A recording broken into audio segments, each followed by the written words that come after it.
Hey there, amazing learners. Welcome to Study English Online, the podcast where we don't just teach you English, we help you transform your entire life through language learning. I'm Alex, and I'm absolutely thrilled to be here with you today. And I'm Maya. Alex, I have to say, I'm really excited about today's topic. We're diving deep into something that changed my life completely, and I know it can change yours too. Before we get started, here's something exciting. We've prepared an exclusive free PDF workbook just for you. It includes real-life exercises, powerful vocabulary lists, interactive quizzes, and action steps you can take immediately after this episode. The link is in the description below. Grab it while you're listening. Trust me, you'll want that workbook. Now, Alex, let me ask you something. Have you ever looked at someone who's completely fluent in English and thought, how did they do it? What's their secret? All the time. And here's what I discovered. It's never just one big moment. It's not about studying 10 hours straight or memorizing 1,000 words in one day. Real transformation happens through something much more powerful. Let me guess, small, consistent changes? Exactly. But it goes even deeper than that. Today we're going to reveal the exact framework that successful English learners use to go from struggling to confident. And the best part? These same principles work for transforming any area of your life. So whether you're here to improve your English, advance your career, or just become a better version of yourself, you're in the right place. Maya, let's be honest. Most people who start learning English eventually give up. They get excited at first, buy some books, maybe download an app, but 3 months later, nothing. I was one of those people, Alex. I tried learning English 5 times before it finally stuck, and I realized the problem wasn't my intelligence or my ability, it was my approach. So what changed? I stopped waiting to feel ready. Here's the thing most people don't understand. Your brain is designed to keep you comfortable. It's called the comfort zone for a reason. Your brain sees change as danger, even when it's good change. That's fascinating. So our own brain works against us? In a way, yes. There's a part of your brain called the amygdala. It's like your internal alarm system. When you try something new, like speaking English for the first time, it triggers fear. That's why your heart races, your palms sweat, and you suddenly forget every word you know. Oh, I remember that feeling. My first time ordering coffee in English, I literally froze. The barista was so patient, but I couldn't form a single sentence. But you know what? That uncomfortable moment was actually your breakthrough moment. Because every time you push through that fear, you're literally rewiring your brain. Listeners, if you take away one thing from today, let it be this. Discomfort is not your enemy. It's proof that you're growing. The feeling you want to avoid is actually the feeling you should chase. Now, let's talk about the 3 biggest traps that keep people stuck. Trap number 1, perfectionism. People tell themselves, I'll start speaking English when my grammar is perfect, or I'll join that conversation group when I know more vocabulary. But the truth is, perfection is a myth. Native speakers make mistakes all the time. I was born speaking English, and I still mix up affect and effect. Exactly. Trap number 2, comparing yourself to others. You see someone who's fluent and think, I'll never be that good. But you don't see their journey, the thousands of mistakes they made, the awkward conversations, the years of practice. That's so important. And trap number 3 is the biggest, waiting for motivation.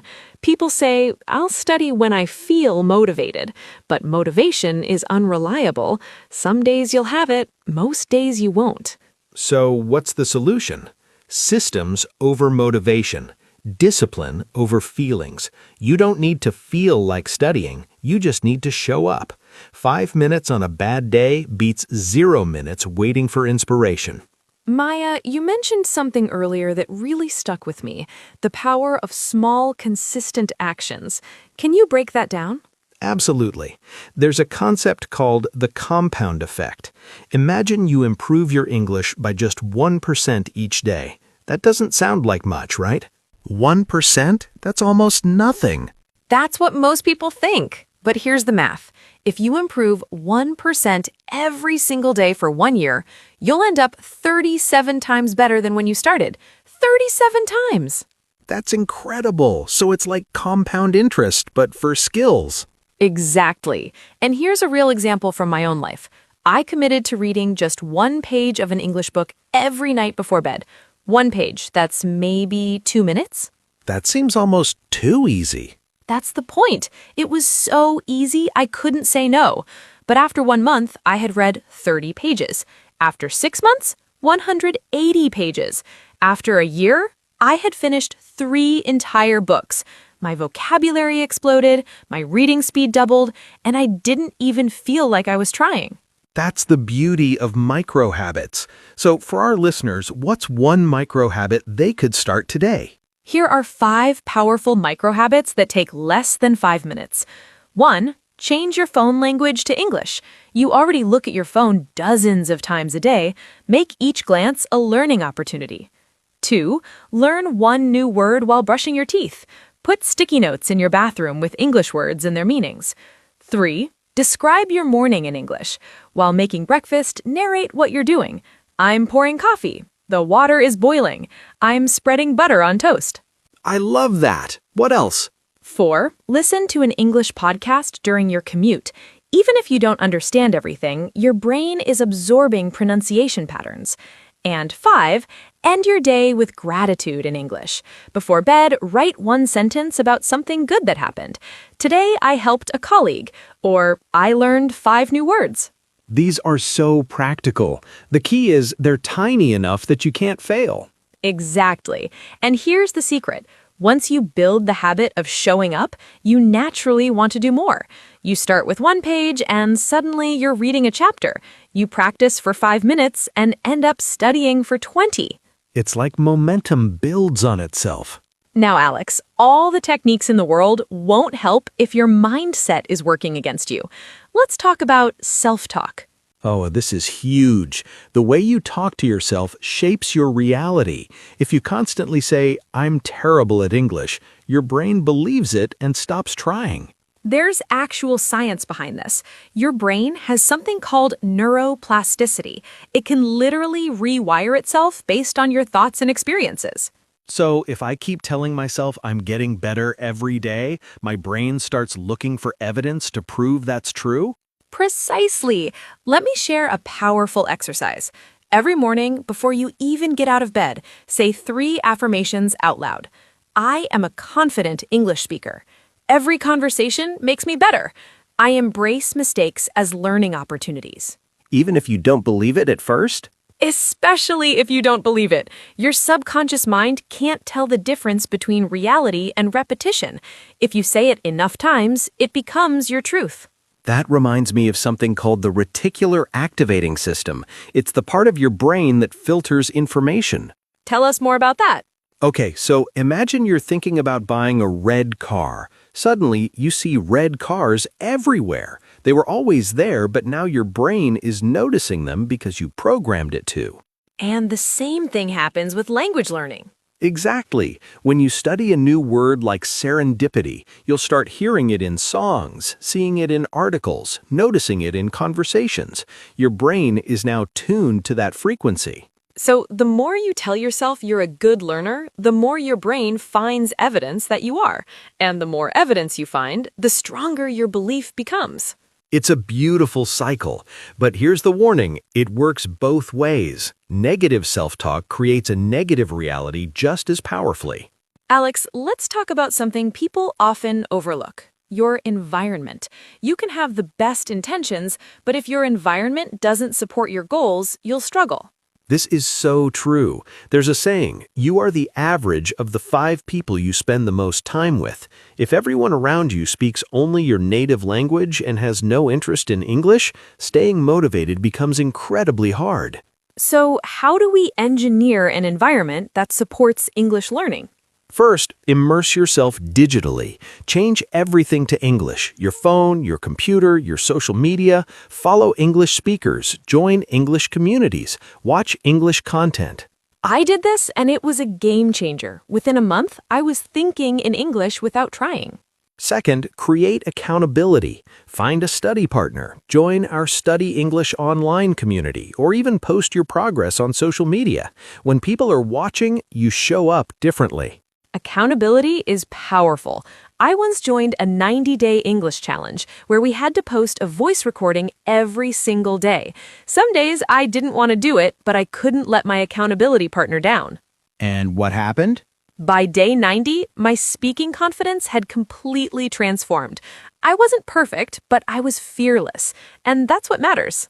Third, remove friction. Make English learning easier than not learning. Put your English books on your pillow so you see them before bed. Set reminders on your phone. Use apps that gamify learning. And add friction to distractions. If you spend hours scrolling social media, delete the apps and only access them through a browser. Make bad habits hard and good habits easy. That's brilliant. Environment design isn't about willpower. It's about setting yourself up for automatic success. All right, Alex, we've covered mindset, habits, and environment. Now let's give our listeners a concrete action plan they can start today. Perfect. Let's call this the 30-Day English Transformation Blueprint. Week 1, Foundation. Your goal is consistency, not perfection. Choose one micro habit from our list earlier and do it every single day. Just one. Build that confidence. Week 2, Expansion. Add a second habit. Maybe now you're reading one page and listening to a 5-minute podcast. You're building momentum. Week 3, Challenge. This is where most people quit, so we're going to push through. Add one uncomfortable activity. Speak English with a native speaker. Record yourself reading aloud, or join a language exchange. That discomfort means you're growing. Remember what we said earlier. Chase the feeling you want to avoid. Week 4, Reflection and Acceleration. Look back at how far you've come in just 30 days. You'll be amazed. Then decide which habits are working, which need adjustment. Double down on what's effective.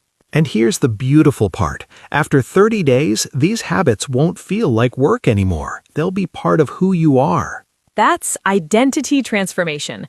You're not someone who's trying to learn English. You are an English learner. It's your identity now.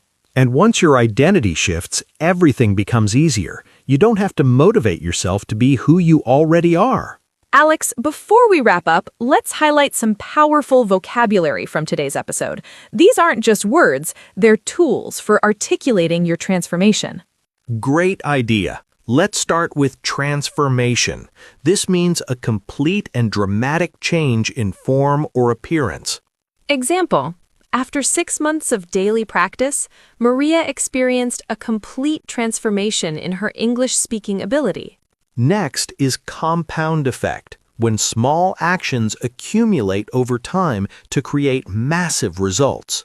Example, through the compound effect of reading just 10 minutes daily, John became fluent in 2 years. Here's a powerful one. Neuroplasticity, your brain's ability to reorganize itself by forming new neural connections. Example, thanks to neuroplasticity, you can learn English at any age. Your brain can always change and grow. Accountability, being responsible to someone else for your actions and progress. Example, having an accountability partner helped Lisa stay consistent with her English studies. And finally, micro habits, tiny, almost effortless actions that lead to significant changes over time. Example, by starting with micro habits like learning one word per day, David built a vocabulary of over 3,000 words in a year. Maya, what would you say to someone listening right now who's thinking, this sounds great, but I've tried before and failed? I'd say, your past doesn't define your future. Every single successful English speaker, every single one, has failed more times than unsuccessful people have even tried.